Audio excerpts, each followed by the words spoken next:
Book of the Dead becoming God in ancient Egypt. Production and use. Transmission of funerary literature, SAITE through Ptolemaic periods. The Fluidity of the Canon. Part 1.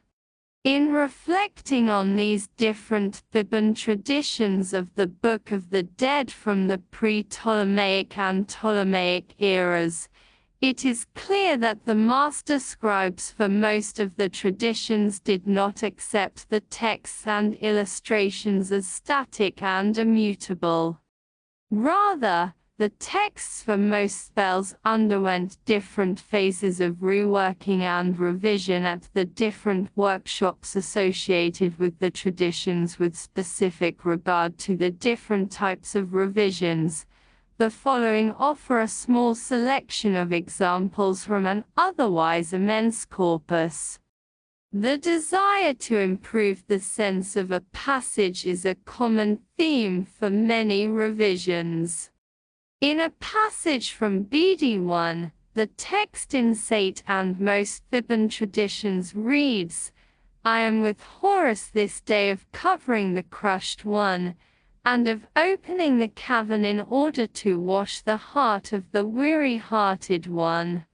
The crushed one and the weary-hearted one are references to the god Osiris, but the reference to the crushed one is uncommon outside of this passage. The master scribes of the N3152 tradition improved the passage by replacing the crushed one with the languid one, a more common epithet of Osiris, and thus they eliminated an element of ambiguity.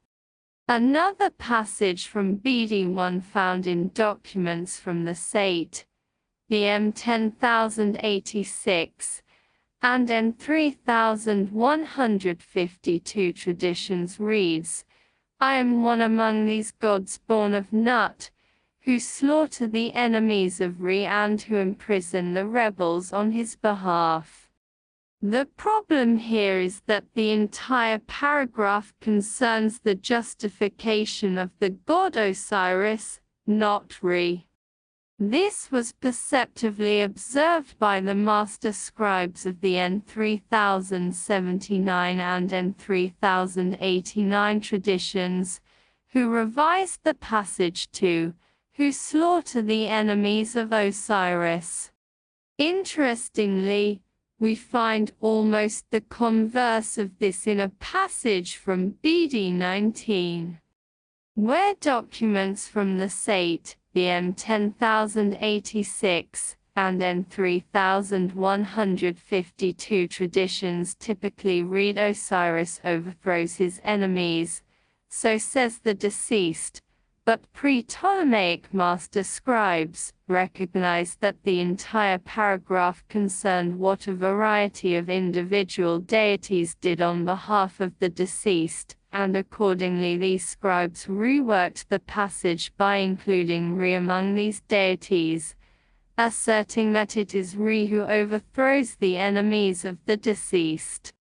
An example of the desire to improve the text, as well as reflect a change in funerary ritual, can be observed in the closing rubric of BD13. In SAITE and in most Theban traditions, the rubric of funerary instructions at the end reads, "Words to be said over a pellet of henna, placed in the right ear of the blessed one, and another pellet in a fillet of fine linen, the name of Osiris made on it on the day of burial." The scribes of the BM 10086 tradition, however, made a change to the ritual practice, and they were more explicit about where to place the pellets. Words to be said over a pellet of henna, placed in the left hand of the blessed one, and placing another pellet of henna within a fillet of fine linen, the name of the deceased being made on it, and placed at his throat on the day of burial. Pre-Ptolemaic scribes reworked the rubric in a different way, and they were even more explicit in their instructions.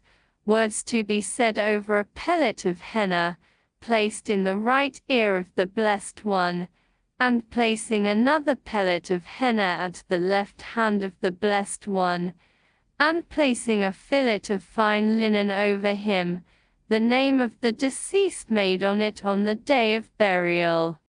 A large class of revisions was aimed at providing clarification and thereby eliminating ambiguity. The opening of BD 21 in SAITE documents starts with an invocation, "Hail to you, Lord of Light, foremost one of the great house in the midst of twilight." To the master scribes of the main pre-Ptolemaic tradition, the identity of the Lord of Light must have been too vague, so they clarified the reference, "Hail to you, Osiris, Lord of Light, foremost one of the great house in the midst of twilight." Similarly, in the opening statement of BD 23, a spell associated with the opening of the mouth, ritual that was pivotal in restoring life to the deceased, SAITE texts read, "My mouth is opened by Ptah, and the bonds pertaining to my mouth are loosened by the God of my city." Again, the pre-Ptolemaic Theban scribes provided clarification for the God of my city by explicitly naming the primary deity of Thebes. "My mouth is opened by Ptah, and my bonds are loosened by Amun, the God of my city."